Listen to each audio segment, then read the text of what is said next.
మనం మన లైఫ్లో ఎంతో మందితో ఇంటరాక్ట్ అవుతూ ఉంటాం. దాంట్లో పర్టికులర్గా మనతో రెగ్యులర్గా దగ్గరగా ఉండేవాళ్ళు ఉంటారు. వాళ్ళతో కొన్నిసార్లు ఈ ఇష్యూ వచ్చే అవకాశం ఉంది.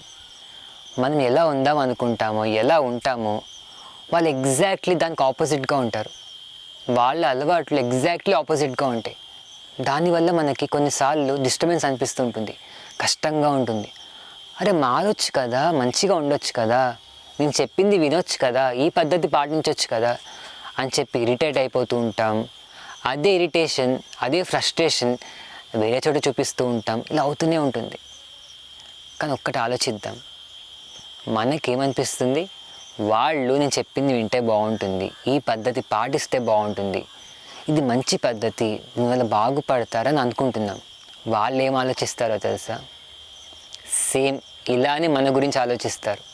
ఈయన కూడా నేను చెప్పిన పద్ధతి పాటిస్తే బాగుంటుంది, వింటే బాగుంటుంది, హాయిగా ఉంటుంది కదా అని వాళ్ళు అనుకుంటారు. అంతే కదా, మనం ఎలా అయితే ఇంకోళ్ళ గురించి అనుకుంటున్నామో వాళ్ళు మన గురించి అలానే అనుకుంటారు. వాళ్ళు తప్పు కాదు కదా. మనం ఎంత చెప్పినా ఏమనుకున్నా కూడా ఎవరికన్నా కూడా వాళ్ళకి కూడా కన్విన్సింగ్గా ఉంటే, వాళ్ళకు కూడా సమ్మతమైతే, అర్థమవుతే వాళ్ళు కూడా మారదాం అనుకుంటేనే మారుతారు తప్ప కేవలం మనం చెప్పాం కాబట్టి వాళ్ళు వినాలి అంటే మాత్రం ఎక్కడ పాసిబుల్ అవ్వదు. మరి మనం ఏం చేయగలుగుతాం? ఒకటి చేయొచ్చు. ఈ సిస్టమ్ కానీ ఈ పద్ధతి పాటించడం వల్ల ఈ బెనిఫిట్స్ ఉన్నాయి, ఇలా మనల్ని మనం బాగుపరచుకోవచ్చు, ఇలా బెటర్ అవ్వచ్చు, అది డెఫినెట్గా షేర్ చేసుకోవచ్చు.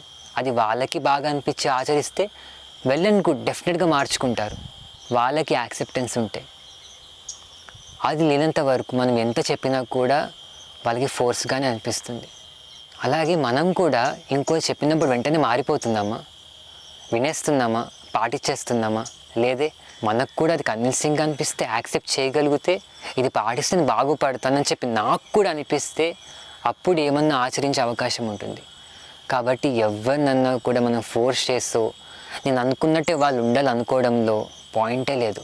ఈ విషయం మనం అర్థం చేసుకుంటే ఫస్ట్ మనం అనవసరంగా ఫ్రస్ట్రేట్ అవ్వడం కానీ, ఇబ్బంది పడటం కానీ, వాళ్ళు నా మాట వినట్లేదు, అడ్జస్ట్ అవ్వట్లేదు అని అనుకొని బాధపడటం కానీ లేకుండా బెటర్గా ఉండగలుగుతాం.